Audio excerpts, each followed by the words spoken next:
The precise style of French sovereigns varied over the years. Currently, there is no French sovereign. Three distinct traditions exist, each claiming different forms of title. The three styles laid claim to by pretenders to the French throne are legitimist, most high, most potent and most excellent prince, X, by the grace of God, King of France and of Navarre, most Christian majesty, Orleanist, X, by the grace of God and by the constitutional law of the state, King of the French, Bonapartist, X, by the grace of God and the constitutions of the Republic, Emperor of the French, Francorum Rex. The Latin term Francorum Rex was the official Latin title of the King of the Franks. After the accession of the Carolingian dynasty, this title was used in official documents until French replaced Latin as the formal language of legal documents, and remained used on coins until the 18th century. However, from as early as the 12th century, the form Francheri Rex was also used. Most Christian King.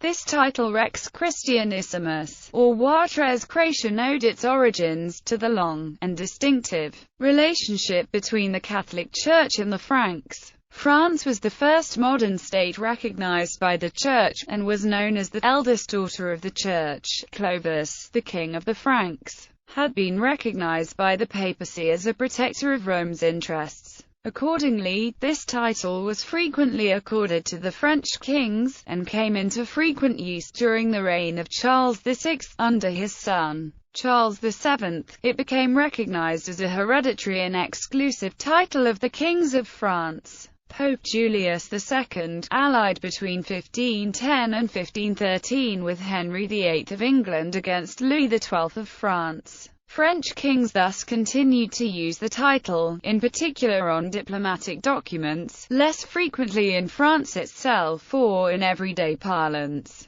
King of the French. With the French Revolution came the writing of a constitution for France. As part of the reforms, the monarch ceased to be an absolute ruler of hereditary lands deriving power from God. Instead, he became a constitutional ruler ruling by the will of the French people, and for the good of the French people. By a decree on 12 October 1789, the king's title was thus changed from, by the grace of God, King of France and Navarre, to, by the grace of God and by the constitutional law of the state, King of the French, becoming official with the institution of the new constitution on 1 October 1791. The monarchy was abolished a year later, and the Bourbon supporters supported Louis XVI, and then Louis XVII and Louis XVIII, as King of France and Navarre rather than King of the French, under which title the Bourbons were restored in 1815. However, the constitutional monarchy was revived in 1830, with the Bourbon deposition. Although the Orleanist constitutional monarchy, the so-called July monarchy, was abolished in 1848,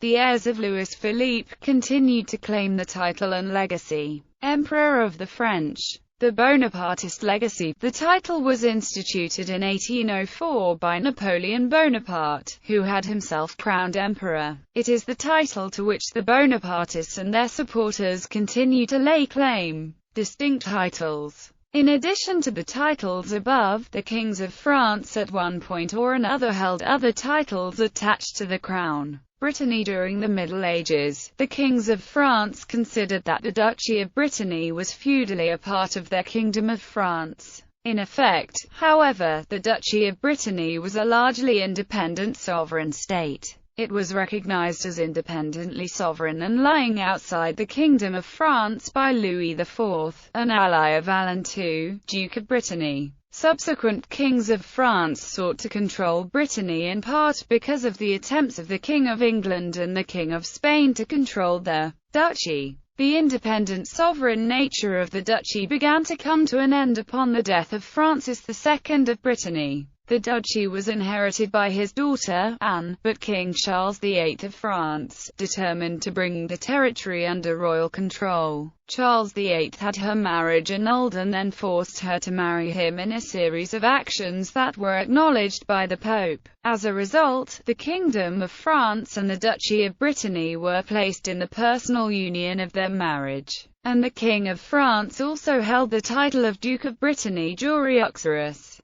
During their marriage, the Charles VIII prohibited Anne of Brittany from using the title Duchess of Brittany and imposed a royal governor from the House of Penthièvre on the duchy. Legally, however, the duchy remained separate from France proper. The two titles were linked only by the marriage of the king and queen, and in 1498, when Charles VIII died childless, the title Duke of Brittany remained with Anne, rather than passing to the heir of France, Louis XII. Anne of Brittany returned to Brittany and began to re-establish an independent sovereign rule. However, the new French king, Louis XII, married Anne himself, and so the King of France was once more Duke of Brittany jure uxoris. Legally, Brittany still remained distinct, and its future remained dependent on the ducal bloodline, now held by the House of Montfort. When Anne died, Brittany passed to her daughter and heiress, Claude, rather than remaining with the King of France, her father. Claude married the future King of France, Francis I.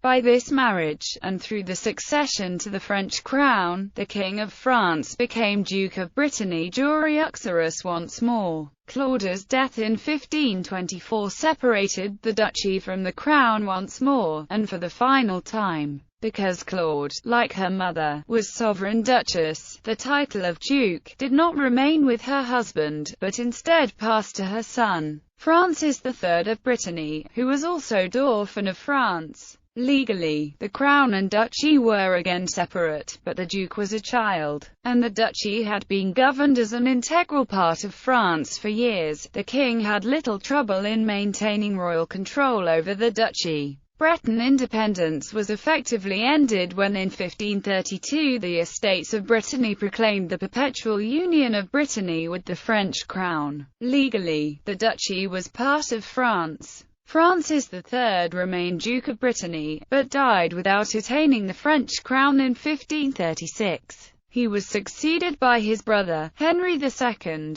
Henry II was the first royal to become both King of France and Duke of Brittany in his own right. Any trace of Breton independence ended with the ascension of Henry, as Henry II of France, to the French throne. The French crown and Breton duchy were now united by inheritance, and the merging of Brittany into France was thus completed. Notably, when Henry III died, Brittany passed as part of the crown to the next heir of France, Henry of Navarre, rather than to Claude's most senior heirs. The title Duke of Brittany largely ceased to be used as a title of the King of France after the death of Claude of France. When it appeared, the title was bestowed by the King of France to one of his direct descendants, and was in any event titular in status. The Nevarez Inheritance. Navarre was twice united with France, from 1314 to 1328, and from 1589 to the present. In the first case, the union was merely that of the two crowns. Although the relevant kings held both titles, the two kingdoms were legally distinct, bound only by the descent of the kings from the marriage between Joan and Philip. Accordingly, when the direct male descent died out, the two domains separated, France passing to Philip's nephew, Philip of Valois, and Navarre being inherited by the granddaughter of Joan and Philip, Joan II of Navarre. However, Joan's possessions within France, inherited from her forebears the Counts of Champagne, did not pass with Navarre to Joan's heirs. Instead, by treaty, Joan exchanged them for other lands within France, Philip then merging the Champenois inheritance into the French crown. By chance, France and Navarre were united again in 1589, in the person of Henry IV of France. His mother, Joan III of Navarre, had been the Queen of Navarre. His father, Antoine de Bourbon, had been the senior-most heir after the House of Valois.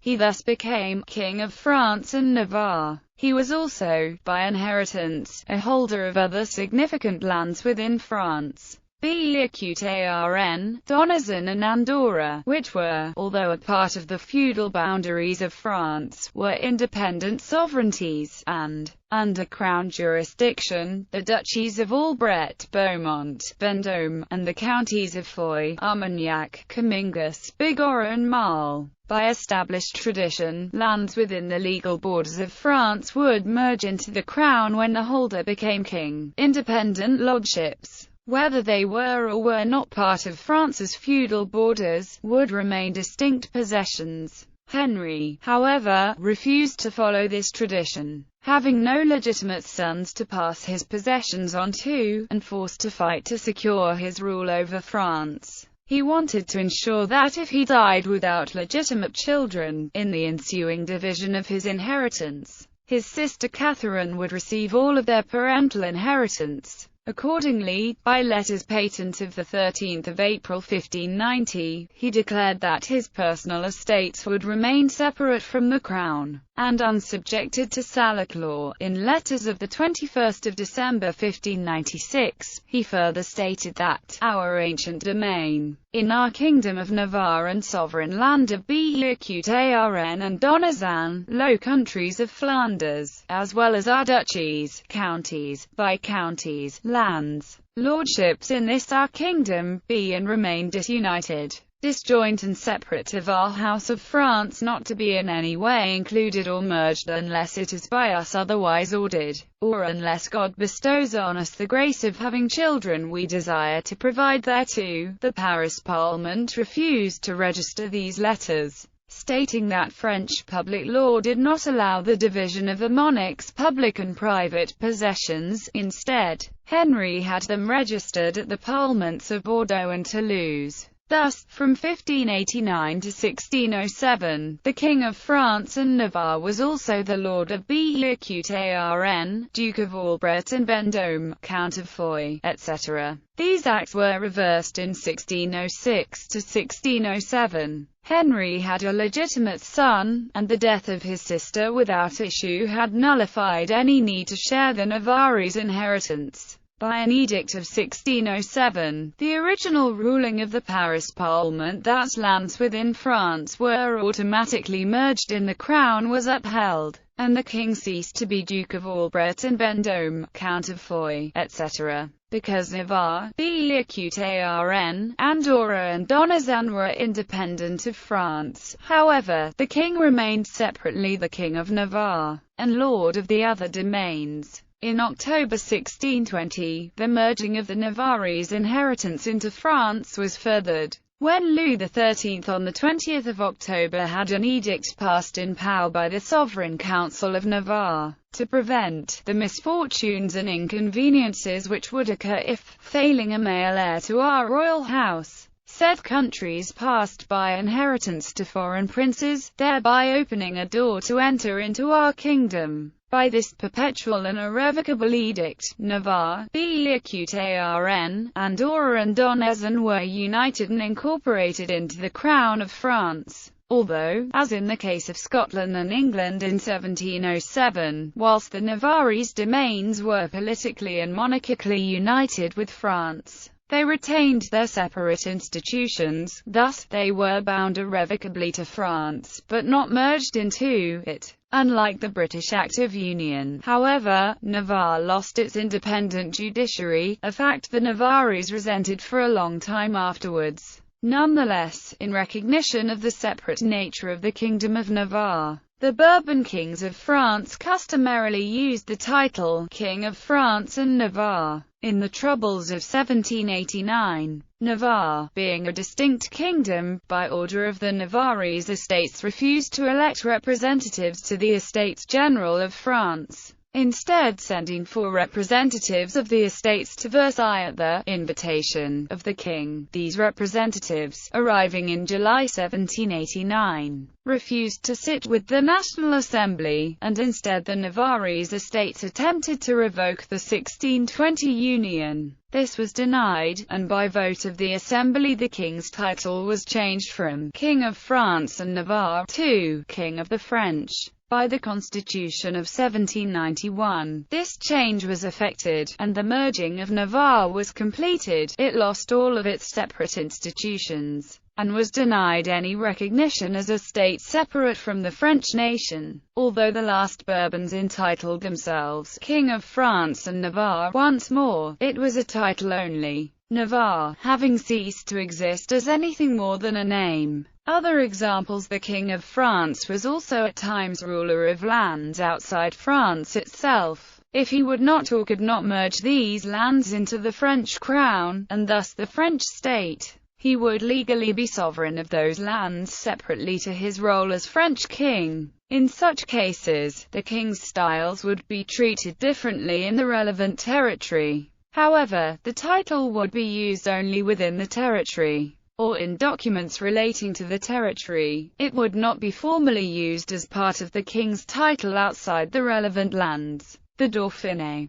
The area had been ceded to the King of France by the last Dauphin de Vienna in 1349, on the condition that the land and title always be used by the king's eldest son, because the territory was legally part of the Holy Roman Empire, rather than of France. The emperors legally forbade the region to be united with France. Nonetheless, when there was no Dauphin of France, the king would be personally sovereign over the Dauphiné. His title there, when there was no Dauphin of France, was par la grâce du roi de France, Dauphin de Vienna, Comte de Valentino Isere de Diois, Provence. The territory was ceded to Louis XI by Margaret of Anjou, the heiress, on 19 October 1480, and united to the crown in the following year. However, the union was legally reversed by the 1486 Edict of Union, which stipulated that Provence and its accompanying territories would in no way be subordinated to the crown or realm of France. Accordingly, the King of France was titled in relation to Provence par la grâce du roi de France, Comte de Provence, for calquare terres adjacentis. Charles VIII used the title King of Naples and Jerusalem in relation to the Kingdom of Naples. His successor, Louis XII,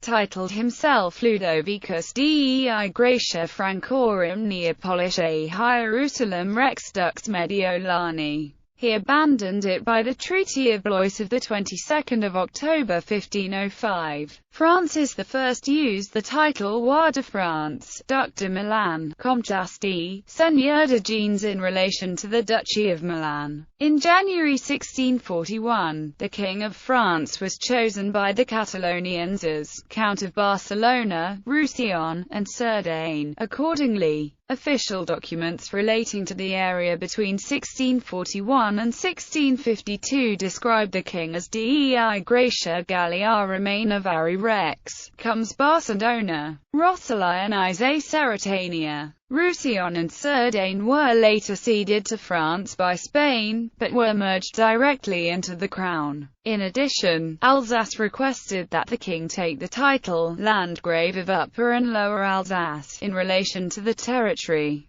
but this did not happen. List of changes to the royal style.